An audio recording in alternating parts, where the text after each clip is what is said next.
Pila may gipresyo ani dong?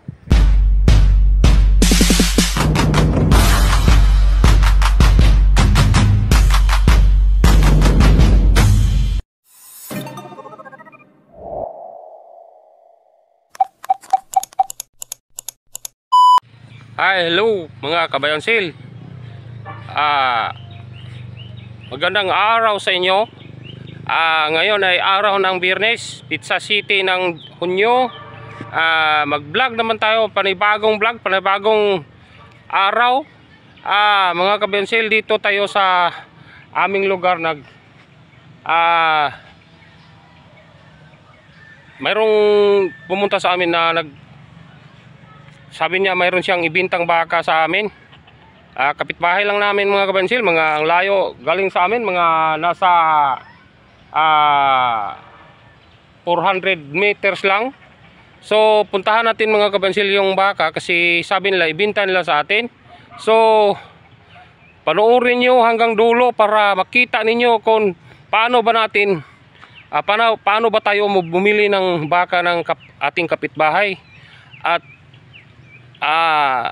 yung bakang bininta nila sa atin ay tingnan natin at tawaran natin kung magkano ba yung presyo na price na ibinta nila sa atin ay tanungin natin ngayon, puntahan natin ngayon mga kabayonsils. So hindi pa tayo mag-umpisa ng tingnan yung baka, ay shout out muna sa aking mga subscriber at mga viewers. Shout out kang Javier Sorel watching from Italy, Jocelyn Lakang, Farmboy TV, from Geraldo Soles dyan sa Cebu, kang Jerry Soles. Mga kabayonsil, shout out sa inyo. Sana nasa mabuti kayong kalagayan at sana wawa naman kayo ng Panginoon na bigyan kayo ng maraming blessing dyan sa saan man kayo naroroon at saan kayo nagtrabaho mga kabayonsil. So puntahan natin yung mga baka, yung bakang binta nila sa atin mga kabayonsil.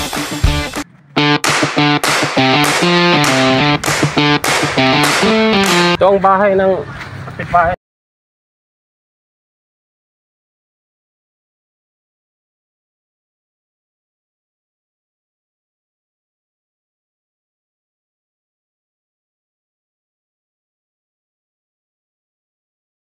Mo na yung bakaha daw? Iyohan eh dahil bila may bigyan eh.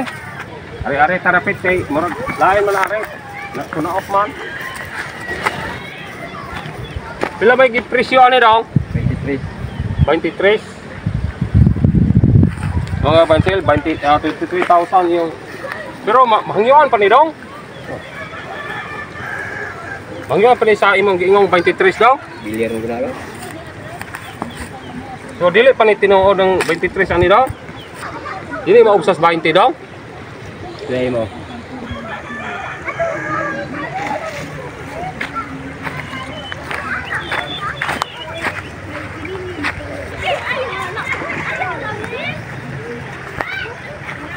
Di madalag 18 daw?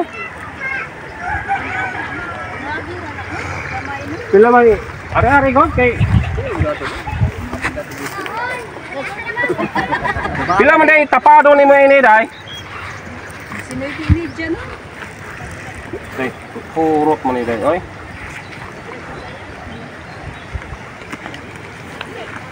Ako na gani kining tinuod wala. Kaning hangyo sinilingan lang gani. Wala gyud ko ani. Lagi ra gyud ko gamay ana daw. Pilde day ni? Ha? Pilde. Katapusan gyud ko no baligya day kanang dili na gyud makuhaan. Bitaw kon ra ko kay para po na ay ako sig natay mahimo mga social media lang ni. Akong dungagan ra 500 bitaw. Social media kani. Ang magulay di magud siya kayo. Ang god. Sige na muka og basaw no unta. Kani mo agora kana magulay. Baligya ra dayon ba nya. Pan. Tagunay oy. Ikaw pila na inyog yung last ani kanang kuan gyud. Social media lang ni. Moro may munghan yo social media. Oh, social media lang dai kay mala pag maalo na ko. Di sinibik ko apo nato pamlite, ug di mahalin just bloke, dato po na magbakong, madako na po ng plite. Siya. Para kining pagpapalita, sinilingan ra gini, dili pud ta mo muduot ninyo kay silingan ra beta. Dungagan ako 500 ni 19. Okay ra ni. So mga kabansil, ilang bininta sa akin ng 19,000 kasi yung kapitbahay natin kapag hindi natin pwedeng padapain kasi pariha lang tayo, mas mabuti pa yung kapitbahay kasi kapag manghingi tayo ng tulong, makatulong natin, iba yung kapatid natin nga nasa malayo. Mayroon namang ibang mga, so 19,000 ang kuha ko sa baka mga kabensil. Sige daw, kuha niya rin kwarta na rin daw. Okay, wala ko kanila kwarta. Okay, pag di po na ito mapalit ba? Abot din ito rin.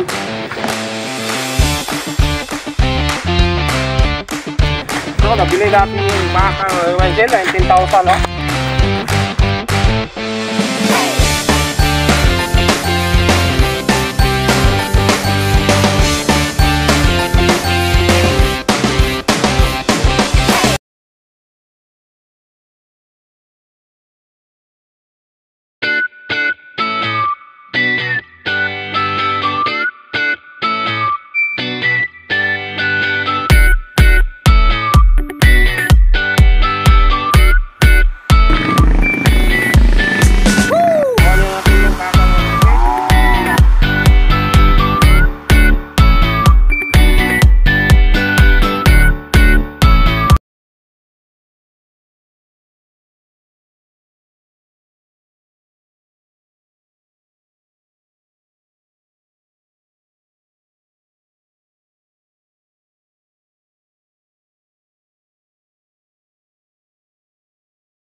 Oh, 19,000 ang kuha natin mga kabansil, oh. Kasi ating kapitbahay lang. Para maganda siya tingnan ay putulin natin yung kanyang sungay. Yun, oh. Putulan natin. Putulan natin 19,000 sa kapitbahay.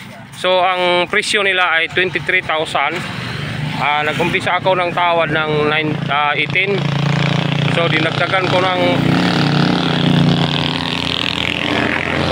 pangalawang dagdag 18,500 at 19 kasi sabi nila logi raw sila. Ito ang mga kapensil, ito mas maayog yung magbuhi kag ingunaning mga bakaha dong kaysa diha kanagod. Og ako'y nay kwartang dako-dako, diri ko mubuhi dong. Oh. Ana ko mga native ko, ngana mga native dong. Ngana mga native ko dong. Dugay kayong mutubo. Kani kaptanig mga 2 ka bulan, 3 ka bulan, 4. Kini 26 imedya ni kuha ning klient ani ug mapod kay bayan sil maning amoa. Bilhan po niya mga 32. So, basag na mga 29 gahapon gihangin nig 28 panyabunan. Wala niya ibaligya kay bulungon po kay baka ron godong. Oh, kanang mga gwapong baka ba. No, kuha man kita na niya dalunggan, ulo, may pamitay niya, pusuran ang giyang lubot niya. O kuha gyud tanan ang na gibulong na tos baka dong. Kuha gyud galing kay manungay lang. Tusukon kay namo na ron kay para di ta masungayan. Manungay lang no. Manungay siya mga kabansil, oh. So mga kabansil, yung baka nabili namin yung sa aming kapitbahay 19,000 kasi ang presyo nila ay 23,000. Tinawaran ko ng 18 ng umpisa. So dinagdagan ko ng 518,000. Sabi nila malugi raw sila. So dinagdagan ko ng 500 para 19,000. So binintan nila mga kabansil. Tingnan natin yung baka bukas kung yung kapitbahay ay natin ay pwede ba nating mapirahan yung ating kapitbahay kapag mayroon silang mga hayop. Kasi dito, kapag mayroong hayop na bininta dito ay ako talaga ang pabilhin nila, yung aking mga kapitbahay. So dito kami ngayon, nakita niyo yung baka ng kabensil, oh. Yung aking mga kapitbahay ay magbinta talaga sa atin, yung ating mga kapitbahay. Yung ito mga kabensil ay kinuha ko na lang kasi ito, tingnan natin bukas kung hindi ba tayo malugi nitong baka, mga kabensil, oh. 19,000 mga kabensil, oh. Ito, 19,000.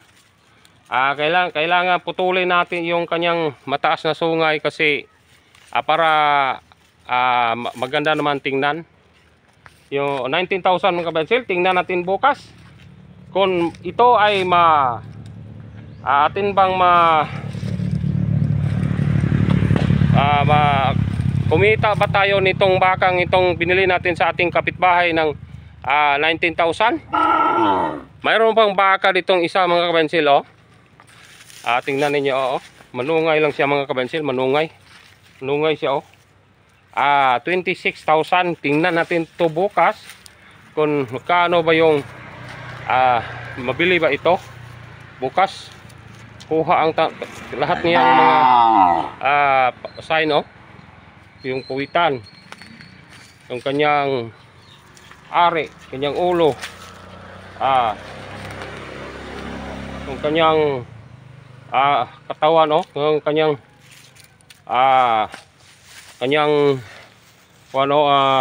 tainga, oh. Kuhang-kuha talaga. 26,000. Tingnan natin bukas ito kung maka ginansya ba tayo nito or malugi ba tayo. Yung bakang yan ay maganda tingnan. Kita ninyo mga kabensil, oh. Maganda talaga tingnan. Itong 19,000 binili ko sa aking kapitbahay dito lang sa amin sa Buenavista, Gihulngan. Dito sa Sitio Malabyukon, Buenavista, Gihulngan, Negros Oriental. Ito ang aming lugar mga kabensil, oh. Sitio Malabyukon, Barangay Buenavista, siyudad ng Gihulngan, Negros Oriental. Ito ang aming lugar mga kabensil. Tingnan natin bukas kung mabinta ba natin itong dalawang baka. Ito 19,000. Ito 26,000. Tingnan natin bukas mga kabensil. Kailangan natin siyang tusukin sa kanyang ilong mga kabensil kasi parang manungay yung baka. Ito parang manungay siya. So kailangan natin siyang paamuhin at tusukin yung baka. Kasi ito, oh, 19,000. Kita nyo mga kabensil, 19,000. Ito ay 26,000. So tingnan natin bukas kung makapira ba tayo nitong baka. Sinamas kagandahan. Ito mga kabensil, sana sa aking vlog ay matutunan ninyo at makuha ninyo na kahit nandito tayo wala tayo sa stockyard, nandito tayo sa ating bahay, mayroong pumunta para ibenta ang kanilang mga hayop. So tingnan natin bukas ay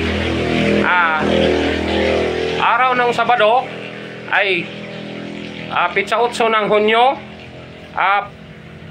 Magbinta naman tayo ng baka. Gahapon mga kabensil ay hindi marami yung binili namin kasi ang sabi ko ngayong na mayroon ng mamimili sa stockyard na kailangan talaga na yung mga maganda lang ang pangangatawan ang bilhin natin. Kung di naman mabili sa pang-alaga ay bilhin sa pangkatay. Yung baka na yan ay ang estimate ko na sa 70 kilos yung kanyang karne. So kung 70 kilos times 170, so nasa 180, so nasa 20,000.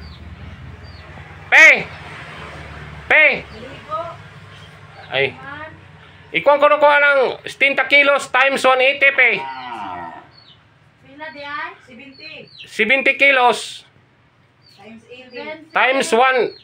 times 280. 280. Oh. 19,600. So, sabi ng aking anak, si 19,600 yung baka, yung binili ko ng 19. So, sabi niya 19,600 yung bakang nabili ko ng 19,000. So, kinarni lang mga kabayansil, para pangkatay lang. So, hindi tayo matakot na malugi tayo kasi yung binili nating baka ay 70 kilos ang karne. So, kapag hindi mabinta sa pangalaga, pwede nating ibinta sa pangkatay. So, kinarnira yung aking binili mga kabayansil, yung 19,000 sa aking kapitbahay, para pangkatay lang. Pero kung mausuhan bukas, baka kumita tayo. Tingnan natin bukas at abangan ninyo.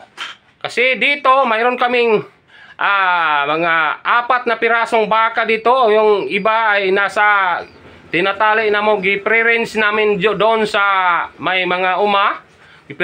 Gipre-range na mo doon kasi walang makain dito sa malapit sa amin. Doon sa aming uma ay maraming makain na damo. So mga kabensil, dito na lang ako. Sana matutunan niyo ang aking vlog. Panoorin ninyo. Kasi dito sa ating pag-vlog ay nagturo tayo ng tao na sa hanap buhay na ganito, na wala tayong tinatapakang tao, wala tayong pinadapang tao, para mamuhay tayo ng mapayapa dito sa mundong ito. So mga kabayansil, dito na lang ako.